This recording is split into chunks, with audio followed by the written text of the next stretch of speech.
Dengar-dengar kelas 12 nggak ada yang daftar apa. Keluar lagi dia. Udah mulai lagi. Bismillahirrahmanirrahim. Belajar sendiri aja kita. Assalamualaikum warahmatullahi wabarakatuh. Nanti masuk-masuklah mereka.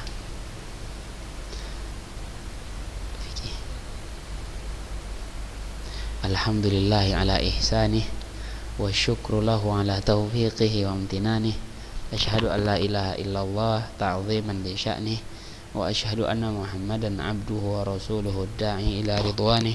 Salawatu rabbih wa salamuhu alaihi wa ala alihi wa ashabihi wa man sara ala nahjihi wa istanna bi sunnatihi ila yaumiddin. Wa sallama tasliman katsiran ma ba'd. Alhamdulillah, puji syukur senantiasa kita ucapkan kepada Allah Azza wa Jal yang telah memberikan kita kesempatan, khususnya Ustadz dan juga antum yang memiliki kesempatan tapi sepertinya belum ada yang datang, untuk kembali melanjutkan pelajaran kita di pelajaran fikih ini. Naam, salawat dan salam senantiasa tercurahkan kepada baginda Rasulullah sallallahu alaihi wasallam dan juga kepada keluarganya, para sahabatnya dan orang-orang yang mengikuti mereka dengan ihsan sampai hari kiamat nanti. Tayyib. Nabi sallallahu alaihi wasallam bersabda, "Talabul ilmi fardhatun ala kulli muslim." Menuntut ilmu adalah sebuah kewajiban bagi setiap muslim. Menuntut ilmu merupakan kewajiban bagi setiap muslim. Di sini Nabi Shallallahu Alaihi Wasallam perintahkan setiap muslim untuk menuntut ilmu dan hukumnya wajib. Namun yang ilmu yang dimaksud oleh Nabi Shallallahu Alaihi Wasallam bukanlah ilmu dunia, melainkan ilmu akhirat, ilmu agama. Itu yang wajib kita pelajari. Adapun selainnya maka hukumnya tidak wajib. Yang wajib adalah ilmu agama dan ilmu tentang akhirat. Jadi seharusnya kita faham. Sudah lama kita belajar, harusnya kita faham ilmu apa yang perlu kita dalami, ilmu apa yang perlu kita pelajari, ilmu apa yang perlu kita amalkan, ilmu apa yang perlu kita cari untuk melanjutkan sekolah kita. Harusnya seperti itu. Akan tetapi ini kembali lagi kepada peranan orang tua masing-masing, kembali kepada diri antum juga masing-masing, bahwa yang akan menentukan nilai atau hasilnya itu setiap orang masing-masing. Adapun kita hanya menyampaikan, kita hanya menyarankan dan mengarahkan. Mau, alhamdulillah, karena kebaikannya kembali kepada diri masing-masing. Kalau tidak mau, ya Allah Subhanahu wa taala yang kita berharap memberikan hidayah kepada kita semua, kepada antum juga, untuk tetap senantiasa berada di atas agama ini. Naam.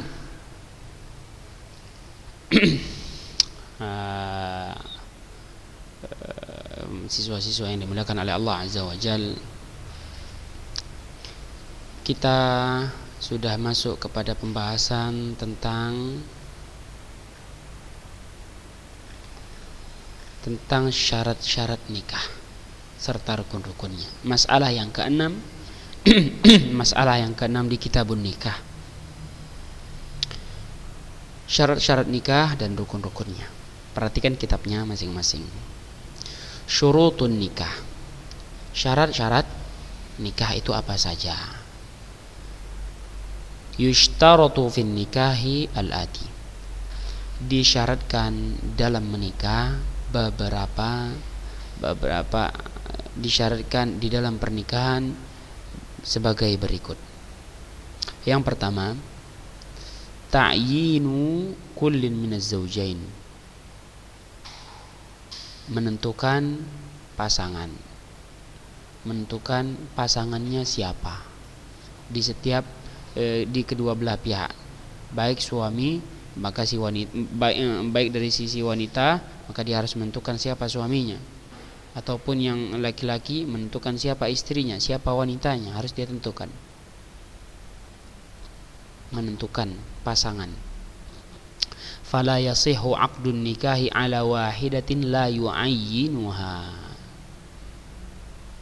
Maka enggak sah akad nikah seseorang, tidak sah akad nikah seseorang yang mana di akad dia tidak menentukan satu wanita dari wanita-wanita lainnya. Dia tidak tentukan. Tidak sah akad nikah seorang kalau dia tidak menentukan satu orang wanita. Enggak sah. Seperti contoh enggak sah, seperti contohnya gimana enggak sah? Kaqauli, seperti perkataan orang, zawwajtuka binti in kana lahu aktsar min wahidah. Perkataan wali misalnya, aku nikahkan engkau dengan anak perempuanku. Khusus jika walinya ini memiliki banyak anak perempuan, ya, misalnya dia ada 3 anak perempuannya, ada 5 anak perempuannya, dia ucapkan aku nikahkan engkau dengan anak perempuanku, maka ini salah, enggak sah akadnya.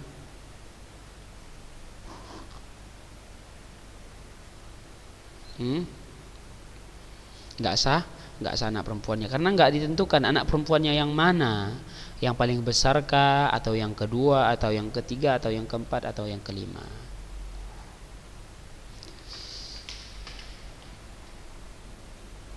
Atau perkataan seseorang juga, au yaqul zawwajtuha ibnaka, zawwajtuha ibnaka in kana lahu iddatu abna. Atau seorang mengatakan aku nikahkan wanita tersebut dengan anakmu jika orang tersebut memiliki beberapa anak laki-laki. Enggak boleh. Harus dijelaskan siapa wanita itu atau siapa laki-laki itu. Zawwajtuka binti fulanah misalnya, zawwajtuha ibnuka fulan namanya, harus disebutkan. Bal la budda min ta'yini dzalika bil ism. Akan tetapi wajib harus menentukan dengan nama. Seperti ka Fatimah, seperti Fatimah. Zawwajtuka binti Fatimah, aku nikahkan denganmu anak perempuanku yang bernama Fatimah. Atau wa Muhammad, zawwajtuha ibnuka Muhammad, aku nikahkan perempuan itu dengan anakmu yang bernama Muhammad.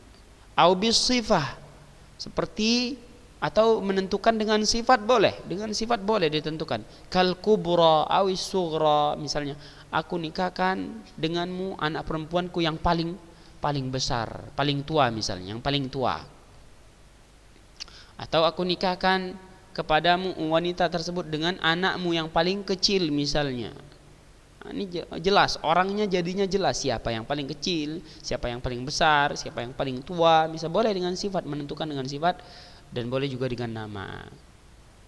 Yang penting ditentukan, pasangannya harus ditentukan. Ini syarat pertama. Tayyib. Syarat yang kedua, ridha kullin minaz zawjaini bil akhar. Kerelaan dan keridhaan setiap pasangan dengan yang lainnya. Keridhaan setiap kedua belah pihak pasangan. Jadi wanita ridha dengan laki-lakinya dan laki-lakinya juga ridha dengan wanitanya. Saling ridha. Oh fulan, oh ya udah fulan enggak apa-apa lah fulan. Oh fulanah, ya udah enggak apa-apa lah fulanah, kita ridha. Sama-sama ridha. Fala yasihhu nikahul ikrah. Maka tidak sah pernikahan paksaan. Maka tidak sah nikah paksa.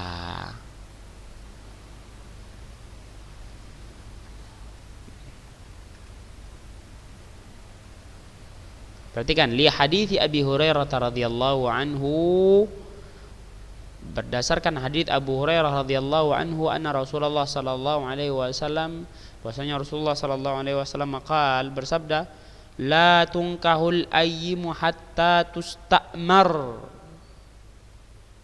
walal bikru hatta tusta'zan.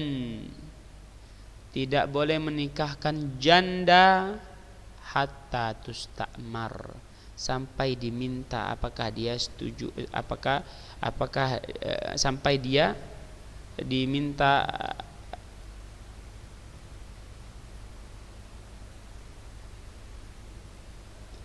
diminta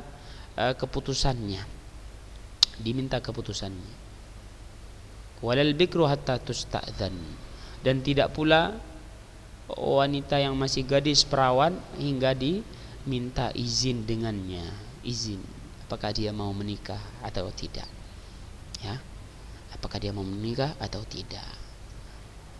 Namun perhatikan di sini harus jelas kondisinya. Jika wanita tersebut sudah pada umur menikah, namun dia belum mau menikah dengan alasan yang tidak tentu juga tidak menentu, maka seorang wali harus segera menikahkan wanita tersebut, ya, agar tidak jadi fitnah, seperti itu. Jadi di sini kedudukan wali harus berpengaruh. Dia harus memikirkan maslahat dan mudarat juga. Memang hadis Nabi sallallahu alaihi wasallam mengatakan tidak boleh menikahkan gadis perawan sampai diminta izinnya.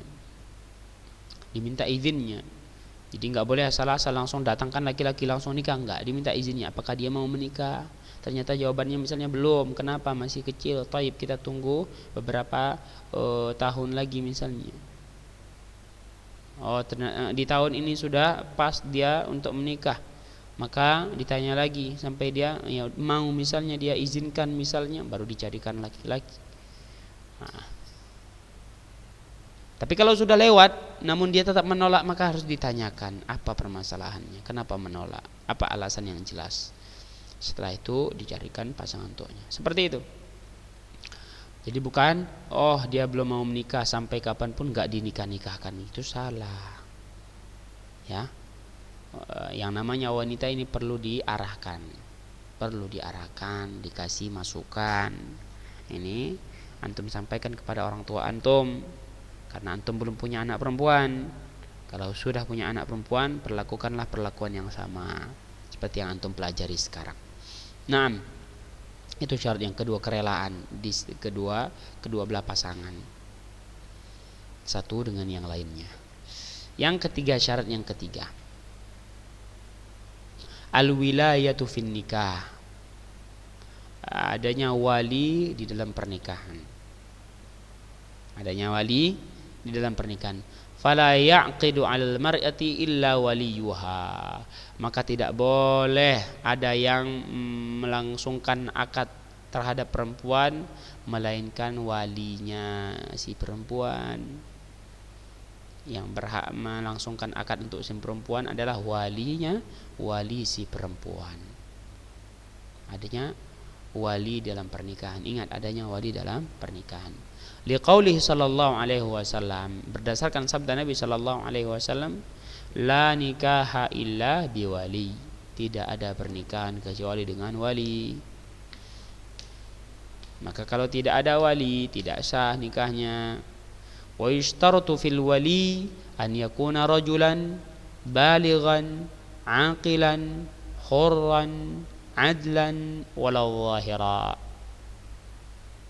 Maka disyaratkan di dalam kriteria seorang wali, yang pertama dia harus rajulan, laki-laki, baligh, sudah baligh dia, aqilan, berakal dia, hurran, merdeka, orangnya merdeka, bukan bukan budak, adlan, dia orangnya jujur, walau zahiran, meskipun secara zahirnya saja, ya.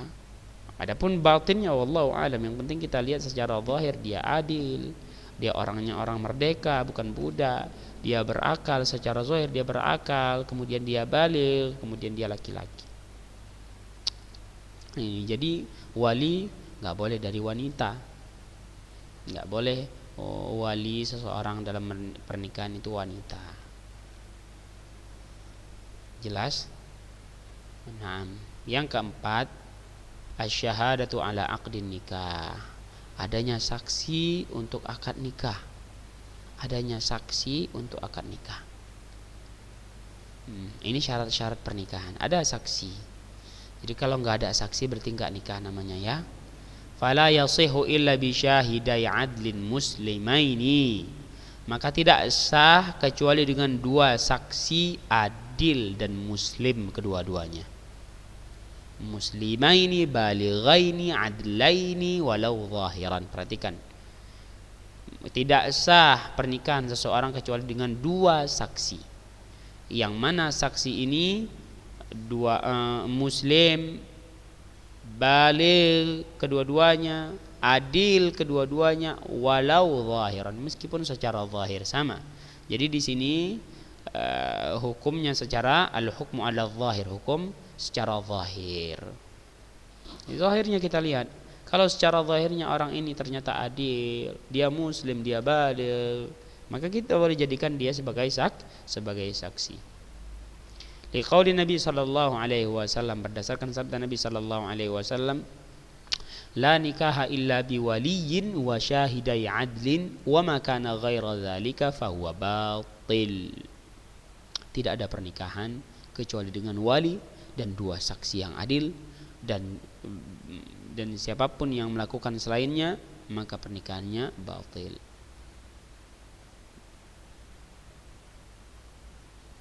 Apabila selain dari kedua hal ini, maka nikah tersebut batil.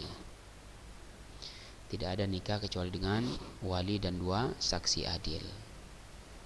Qala Tirmidzi, Al-Imam At-Tirmidzi berkata, al-amal alaihi inda ahli ilmi min ashabin Nabi sallallahu alaihi wasallam wa man ba'dahum min at-tabi'in wa ghairihim qalu la nikaha illa bisyuhud.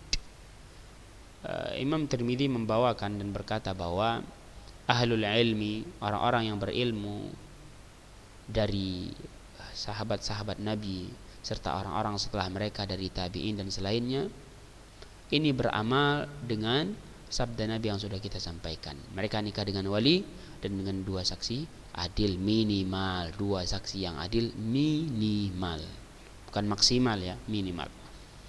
Mereka berkata, qalu la nikaha illa bisyuhud. Tidak ada pernikahan kecuali dengan saksi. Jadi di antara syarat-syarat pernikahan menghadirkan saksi-saksi untuk akad pernikahan yang dia langsungkan. Wa ishtiratu syahadah fin nikah ihtiyatun linnasabi khaufal inkar. Dan mensyaratkan persaksian dalam pernikahan, mensyaratkan saksi di dalam pernikahan, ini adalah bentuk kehati-hatian terhadap masalah nasab. Untuk kehati-hatian di dalam masalah nasab, khaufal inkar, karena dikhawatirkan nanti adanya pengingkaran dari salah satu, dari sebelah pihak, adanya pengingkaran dari sebelah pihak. Misalnya apa? Oh, itu bukan anakku, misalnya dia katakan. Ini bahaya. Makanya disyaratkanlah adanya saksi dalam pernikahan. Setelah disaksikan sah nikah mereka, kemudian hamil si wanita, maka enggak ada lagi alasan bagi laki-laki untuk mengingkari itu anaknya. Paham ya? Demikianlah agama Islam memperhatikan masalah nasab. Harus jelas ini nasabnya si fulan, ini anaknya si fulan bin fulan. Ini harus jelas dalam Islam. Makanya Islam juga melarang zina, karena di dalam perzinahan bisa membahayakan nasab seseorang.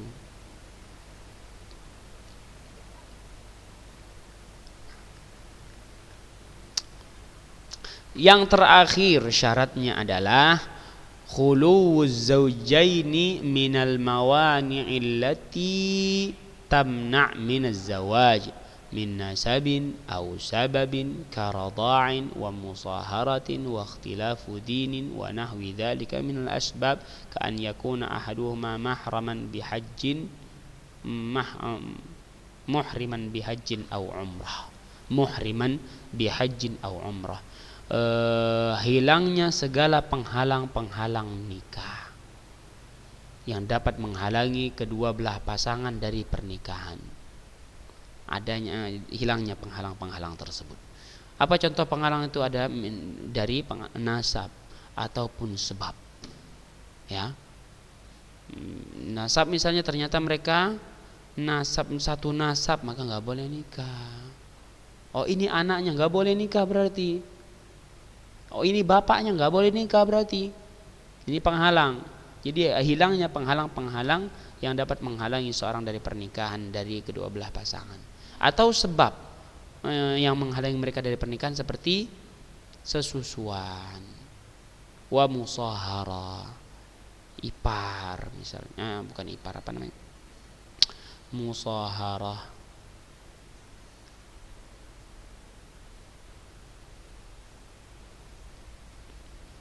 Ya, ipar. Seperti ipar. Persesusuan atau ternyata itu iparnya. Au ikhtilafu din, berbeda agama misalnya. Wa nahwi dzalika minal asbab, dan selain sebab-sebab tersebut, ka an yakuna ahaduhuma, seperti salah satu contohnya, salah satu dari kedua belah pasangan ini dalam keadaan berihram untuk haji atau umrah. Enggak boleh. Orang yang sedang berihram tidak boleh menikah. Tayyib. Itulah syarat-syarat nikah. Yang pertama tadi apa? Yang pertama adalah ditentukan pasangannya dengan menyebutkan nama atau sifat boleh. Yang kedua harus adanya kerelaan dari kedua belah pasangan dengan pasangannya. Yang ketiga adalah adanya wali dalam pernikahan. Yang keempat adanya saksi. Yang kelima hilangnya penghalang-penghalang yang dapat menghalangi seorang dari pernikahan, baik dari sisi nasab ataupun sebab. Ya, seperti itu. Ustaz terasa jelas.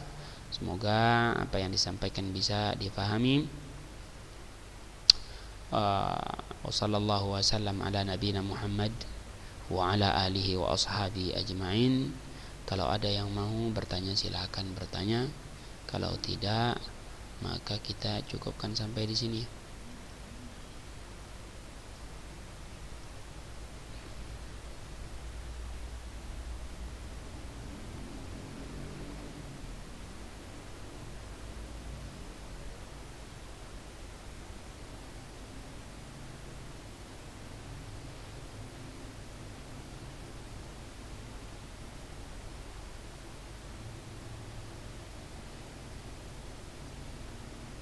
Tayyib, ada yang bertanya silahkan. Yang lain pada kemana ini? Yang lain dan nikah semua.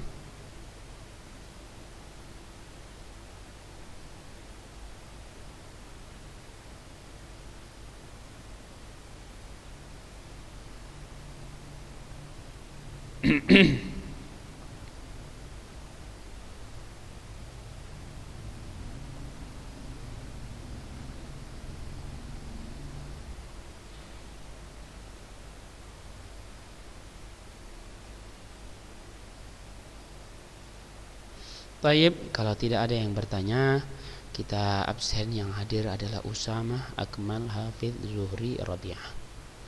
Usamah, Akmal, Hafidh, Zuhri, sama Rabi'ah. Naam.